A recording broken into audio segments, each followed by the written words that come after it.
দুর্গাপুর নাডিয়া বীরভানপুর যে জায়গাটা আমরা কেউ চিনতে পারিনি, অনেক কষ্ট করে পুলিশকে জিজ্ঞেস করে মোড়ে মোড়ে জিজ্ঞেস করে করে আমরা আসছি একটা অজ পাড়াগাঁয়ের মতো জায়গা, যেখানে দিয়েছে। আমরা আসছি রূপনারায়ণপুর চিত্তরঞ্জন রেল স্টেশনের কাছ থেকে। চিন্তা করুন যে মানুষকে কীভাবে করছে। আমার দুই মেয়েকে, এক মেয়েকে সকালে, এক মেয়েকে 2:30টার সময় পরীক্ষার ব্যবস্থা পড়া করেছে। এই প্রশাসন কিভাবে কাজ করছে যে না, একই বাবা মায়ের দুই মেয়ে যদি 2 দিন পরীক্ষা হয় বা 3 দিন ধরে পরীক্ষা হয় বা দুবেলা পরীক্ষা হয়, 2 দিন ধরে পরীক্ষা, কি অসম্ভব বাপ মাকে হ্যারেস করা হচ্ছে।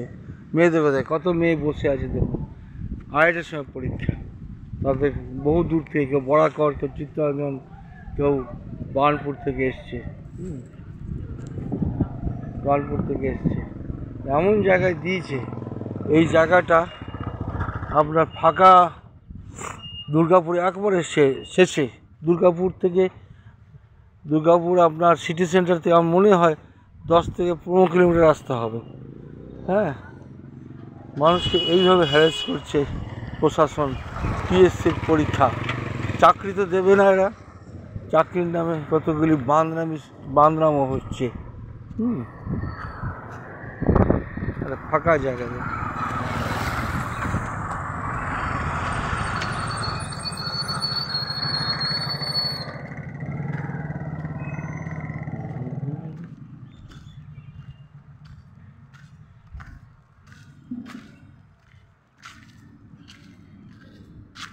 হাই স্কুলটা তাও ভিতরে, একদম ভিতরে, মানুষ অনেকেই চিনতে পারছে না।